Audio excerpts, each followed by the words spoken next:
Hi! இதோ கிளம்பியாச்சு நம்மளோட அடுத்த ட்ரிப்புக்கு. ஸோ நம்ம இப்போ எங்கே போயிட்டுருக்கோம் அப்படின்னு பார்த்தீங்கன்னா, இந்த கிளைமேட்டை என்ஜாய் பண்ணுறதுக்காக ஒரு பிளேஸ் சூஸ் பண்ணி நான் போயிட்டுருக்கேன். ஸோ அது என்ன பிளேஸ் அப்படிங்கிறது இந்த வீடியோவை நீங்கள் ஃபுல்லாக ஸ்கிப் பண்ணாமல் பாருங்கள், தெரிஞ்சுக்குவீங்க. ஸோ நல்லா ஒரு லாங் ட்ரைவ் பண்ணியும் ரொம்ப நாள் ஆயிடுச்சு இல்லையா? ஸோ டே நைட் குறிப்பாக நைட் ட்ராவல் எனக்கு ரொம்ப பிடிக்கும். ஸோ அந்த நைட்டு டிரைவிங் என்ஜாய் பண்ணி நல்ல ஒரு சாங் வச்சுட்டு அப்படியே சில்லாக கூலாக அப்படியே நாங்கள் ட்ராவல் பண்ணிகிட்ருக்கோம். ஸோ நம்மளோட பிளேஸ் சீக்கிரமாக வரப்போகுது. மோர் தென் ஒரு 6 ஹவர்ஸ் ட்ராவலில் நாங்கள் போனோம் கோயம்புத்தூர்லேருந்து. இதோ நம்ம பிளேஸ் வரப்போகுது. வந்தாச்சு. நம்ம இதோ ஏலகிரிக்கு தான் இப்போ ட்ரிப் வந்திருக்கோம். ஸோ அந்த ஏலகிரியில் நான் ஸ்டே பண்ணது எங்கேன்னு பார்த்தீங்கன்னா, ஏஆர் தங்கக்கோட்டைன்னு சொல்லிட்டு. இது ரெசார்ட்டுன்னு சொல்கிறதா இல்லை அரண்மனைன்னு சொல்கிறதா அப்படிங்கிற அளவுக்கு அதோட இன்டீரியர் அந்தளவுக்கு இருந்துச்சு. ஸோ இது வந்து இப்போ நியூவாக ஸ்டார்ட் பண்ணியிருக்காங்க. ஜஸ்ட் ஒரு 2 இயர்ஸ் தான் ஆச்சு. நாங்கள் வந்து இது ஆன்லைனில் தான் புக் பண்ணி போனோம். இதோட டேரிஃப் வந்து ஒவ்வொரு வெப்சைட்டில் ஒவ்வொரு மாதிரி இருக்கும். ஸோ நீங்கள் அதை செக் பண்ணி உங்களுக்கு எது ரீசனபிளாக இருக்கோ அதை நீங்கள் புக் பண்ணிக்கோங்க அந்த வெப்சைட்டில். ஸோ இதோட இன்டீரியரை பார்த்தீங்க அப்படின்னா, ஒரு அரண்மனை பேலஸில் எப்படி நம்மளுக்கு அந்த இன்டீரியர் ஒர்க் பண்ணியிருப்பாங்களோ அதை அப்படியே இமிட்டேட் பண்ண மாதிரி ஒவ்வொரு சின்ன சின்ன விஷயமும் அவ்வளோ கலைநயத்தோடு பண்ணியிருக்காங்க. எவ்வளவோ பிளேஸ் நானும் ட்ராவல் பண்ணியிருக்கேன். பட் இது வந்து எனக்கு ரொம்ப ஒரு டிஃப்ரெண்ட்டான ஒரு எக்ஸ்பீரியன்ஸு தான் கொடுத்துச்சு. ஏன்னா இதில் அவ்வளோ விஷயங்கள், ஏன்னா ஏலகிரியை பொறுத்த வரைக்கும் பார்த்தீங்க அப்படின்னா வெளியிலலாம் என்டர்டெயின்மெண்ட் பண்ணுற அளவுக்கு எந்த இதுவும் இல்லை, பெருசாக சுற்றி பார்க்குற அளவுக்கு. ஏன்னா ஏலகிரியே பார்த்திங்கன்னா ஒரு சின்ன ஊர் தான். பட் இந்த ரெசார்ட் நான் புக் பண்ணும்போது ரொம்ப யோசித்தேன். ஒரு வேளை ரொம்ப, ஏன்னா நம்ம ரொம்ப நீட்னஸ் பார்க்குற ஆள் வேறு. சப்போஸ் எப்பட்றா இருக்கும், சரி ஓகே போய் நம்ம ரூமெல்லாம் செக் பண்ணுவோம், பிடிக்கல அப்படின்னா நம்ம ரிட்டன் வந்துக்கலாம் அப்படிங்கிற மாதிரி ஒரு பிளானில் தான் போனோம். அப்போ போகும்போது பார்த்திங்கன்னா நிறையா ரெசார்ட்டு வந்து கொஞ்சம் சுமாராக தான் இருந்தது. பட் இது ஓகே உள்ளே போய் பார்ப்போமே அப்படிங்கும்போது இது நான் நினச்சதை விட ரொம்ப ரொம்ப சூப்பராக இருந்தது. நீங்களே பாருங்களேன் அதோட இன்டீரியரெல்லாம் எப்படி இருக்குதுன்னு சொல்லிட்டு ரொம்ப பார்த்து ஏன்னா இந்த காலத்தில் இப்படியெல்லாம் ஒரு இடத்த நம்ம பார்க்குறதுங்கிறது ஆக்சுவலி ரொம்ப அபூர்வம் தான் சொல்லணும். ஒவ்வொரு கலைநயமாக அவங்க அங்கே வச்சுருக்கிற ஒவ்வொரு திங்ஸும் இருந்த ரிசப்ஷன், நான் இருக்கிறது இப்போ ரிசப்ஷனில். ஸோ அந்த காலத்து அந்த ராஜாங்க அரண்மனை மேபி நம்ம புக்கிலலாம் படிச்சிருப்போம், இல்லை அப்படின்னா ஃபோட்டோஸில் நம்ம பார்த்துருப்போம். ஸோ அதை எனக்கு என்னமோ இமிட்டேட் பண்ண மாதிரி இருந்தது. சினிமா படத்தில் தான் நம்ம இந்த மாதிரி இடத்தையெல்லாம் பார்த்துருக்கோம். பட் ஒரு டைம் லைவாக நம்ம இந்த மாதிரி ஒரு பிளேஸை பார்க்குறதுங்கிறது ரொம்ப எனக்கு ஹாப்பியாக இருந்தது. நான் ரொம்ப ரொம்ப என்ஜாய் பண்ணேன். இது வந்து பார்த்திங்கன்னா அங்கேயே டைனிங் ஹால், என்ன ஒன்றே ஒன்று தான் எனக்கு இந்த டைனிங் பொறுத்த வரைக்கும் இவங்க வந்து பிரேக்ஃபாஸ்ட் வந்து காம்ப்ளிமெண்ட்டாக கொடுத்துருந்தாங்க. பட்டு காம்ப்ளிமெண்ட்டாக கொடுத்தது என்னவோ ரொம்ப மொக்கையாக இருந்தது. ஃபுட்டை பொறுத்த வரைக்கும் எனக்கு பெருசாக ஒரு எக்ஸ்பீரியன்ஸ் இல்லைன்னு தான் சொல்லணும். ஏன்னா அங்கே ஃபுட்டு சரியில்லை ஓப்பனாக சொல்லணுன்னா. அதுக்கப்புறம் பார்த்திங்கன்னா ஆஃப்டர்நூன் நான் அப்படியே ஸ்விம்மிங் பூலில் நமக்கு தெரிஞ்ச ஸ்விம்மிங் பூல் பண்ணிவிட்டு ஸ்விம்மிங் பூலில் அப்படியே ஆடிட்டு, ஏன்னா நம்ம தான் தண்ணி கண்டா அப்படியே குதிச்சிருவோமே. ஸோ அந்த ஒரு என்ஜாய் பண்ணிவிட்டு அதுக்கப்புறம் பார்த்திங்க அப்படின்னா விதவிதமாக ட்ரெஸ் போட்டு நிறைய ஃபோட்டோஸ் வீடியோஸ் அங்கே எடுத்தோம்.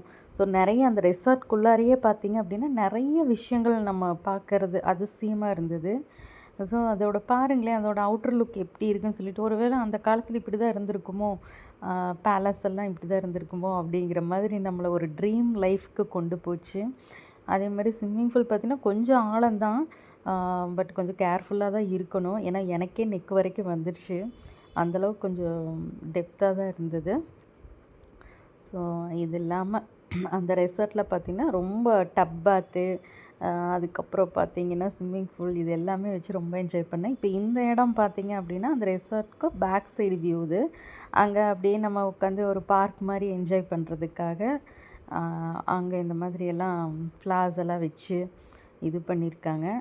ஸோ இன்றைக்கி இந்த செடி நம்ம வந்து காகிதப்பூன்னு சொல்லுவோம் இல்லையா, ஸோ இதையெல்லாம் நம்ம இன்றைக்கி சிட்டிக்குள்ளார கண்டிப்பாக பார்க்கவே முடியாது, அந்தளவுக்கு ஆயிடுச்சு.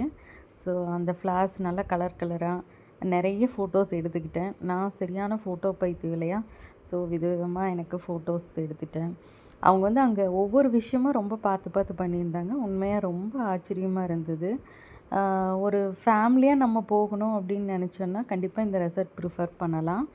அது இல்லாமல் பார்த்தீங்க அப்படின்னா, அங்கே வச்சிருக்க ஒவ்வொரு சிலையும் பார்த்தீங்க அப்படின்னா, ரொம்ப எனக்கு அந்த மெமரீஸ் ஓல்டு மெமரீஸ் தான் எனக்கு வந்தது. பாருங்கள் எவ்வளோ அழகழகான இது. நீங்கள் ஃபோட்டோஸ் எடுக்கணும்னு நினச்சிங்கன்னா, இங்கே வந்து ஒரு நாள் பத்தாது. அந்த மாதிரி இருக்கும். ரொம்ப டிஃப்ரெண்ட் லொக்கேஷனில் இது எல்லாமே அந்த ரெசார்ட்குள்ளே தான். நாங்கள் வெளியில் எங்கேயுமே போய்க்கல. ஸோ ஃபுல்லாக அந்த ரெசார்ட்டில் தான் நாங்கள் வந்து என்டர்டெயின்மெண்ட்டே இருந்தது. ரொம்ப ஃபன்னாகவும் இருந்துச்சு. அது இல்லாமல் அதோட என்ட்ரன்ஸில் பார்த்தீங்க அப்படின்னா ஒரு சிங்கம், ரெண்டு சைடும் சிங்கம் வச்சுருப்பாங்க. நாங்கள் சிங்கத்துக்கு காதுலேயே போய் ரகசியம் சொன்ன குடும்பம்னு சொல்லுவோம் இல்லையா, அதுதான் அது. அது இல்லாமல் அந்த ரெசார்ட்டில் பார்த்தீங்க அப்படின்னா பின்னாடி சைடில் ஒரு பெரிய பலாமரம் இருந்தது. ஸோ அங்கே எடுத்த ஃபோட்டோஸ் தான் இதெல்லாம். ரொம்ப ஃபன்னியாக இருந்தது. அதுக்கப்புறம் இது அந்த ரெசார்ட்குள்ளார தான் இதுவும். பார்த்தா எனக்கு ஏதோ நான் சிறை கைதியாக இருந்த மாதிரி ஒரு ஃபீல் ஆச்சு. ஸோ ரொம்ப அழகாக அந்த பேக்ரவுண்டுக்கு என்னோடய ட்ரெஸ்ஸிங்க்கு ரொம்ப அழகாக இருந்தது ஃபோட்டோஸு எல்லாமே. ஸோ அதே மாதிரி ஒரு 3D பிக்சர் இது. இந்த 3D பிக்சரில் அது ஃபோட்டோ வியூக்காக வச்சுருந்தாங்க. ரொம்ப நல்லா இருந்துச்சு. அது இல்லாமல் செப்ரேட்டாக ஒவ்வொரு ரூமுக்கு முன்னாடியும் இந்த மாதிரி ஒரு ஊஞ்சல், அப்புறம் இந்த மாதிரி சிப்பாய் எல்லாம் நம்ம இங்கே தான் பார்த்தோம். ஏன்னா இதெல்லாம் நம்ம சினிமாவில் தானே பார்த்துருப்போம் இல்லையா. அதுக்கப்புறம் நிறைய ஃபோட்டோஸ் காலையில் வாக்கிங் போகிற டைமு. இது வந்து நைட் டைம் நாங்கள் எடுத்த ஃபோட்டோஸு. ஸோ ரொம்ப நல்லாயிருந்து. நைட்டு ரூமில் வந்து எங்களுக்கு வந்து 2nd ஃப்ளோரு. ஸோ அங்கே பின்னாடி பால்கனியில் எடுத்த ஃபோட்டோஸ் தான் இதெல்லாம். ஸோ அங்கேயும் பார்த்தீங்க அப்படின்னா ஜாலியாக என்ஜாய் பண்ணிவிட்டு நைட்டு ஃபோட்டோஸ் எல்லாம் எடுத்தோம். ஓவராலாக பார்க்கும்போது இது வந்து ரொம்ப பட்ஜெட் ஃப்ரெண்ட்லியும் கூட தான் இந்த ரெசார்ட்டு. ஸோ கண்டிப்பாக நீங்கள் ஃபேமிலியோட ஒரு என்ஜாய்மெண்ட் பண்ணக்கூடிய ஒரு விஷயந்தான் இங்கே இருக்கும் எல்லாமே. ஸோ குழந்தைகளுக்கும் ஒரு என்டர்டெயின்மெண்ட் இருக்கும். எங்கள் ட்ரிப்பெல்லாம் முடிச்சுட்டு நாங்கள் அரண்மனையை விட்டு போகிறோம். வெளியில் வரும்போது எடுத்த வீடியோ தான். ஏன்னா நாங்கள் நைட்டு தான் உள்ள என்ட்ரானோம். ஸோ அந்த டைம் இது வந்து நான் கிளியராக வீடியோ எடுக்க முடியலன்னு சொல்லிட்டு நான் ரிட்டர்ன் வரும்போது வீடியோ எடுத்தேன். பாருங்கள் எவ்வளோ அழகாக இருக்குதுன்னு சொல்லிட்டு ரொம்ப யோசிச்சு பண்ணியிருக்காங்க. அரண்மனையோட ஆர்கிடெக்ட் பார்த்தா அவங்க நம்ம பாராட்டணும். அரசர்கள் விஷயம்லாம் அதில் பார்த்தீங்க அப்படின்னா வீரத்துக்கு பேர் போன அரண்மனைக்கு அவங்களோட எங்களுக்காக இருந்தாங்க. பிக்சர். அதுக்கப்புறம் வெளியில் வந்துட்டு லன்ச்சு சாப்பிட்டோம். ஆக்சுவலி எனக்கு அந்த ரெசார்ட்டில் ஒரே ஒரு டிசப்பாயின்மெண்ட் என்னென்னா சரியான சாப்பாடு இல்லைன்னு தான் சொல்லணும். ஸோ அதுக்கப்புறம் வெளியில் வந்துட்டு ஒரு ஃபேமஸான பிரியாணி கடையில் போய் நல்லா ஒரு ஃபுல் கட்டிட்டு நல்லா திருப்தியாக சாப்பிட்டோம். ஸோ சாப்பிட்டுட்டு என்னால் முடியாமல் சாப்பிட்டேன். ஏன்னா அன்டைம் ஆயிடுச்சு. ஸோ சாப்பிட்டு முடிச்சுட்டு ஏலகிரி விட்டு கிளம்பியாச்சு. பாய்.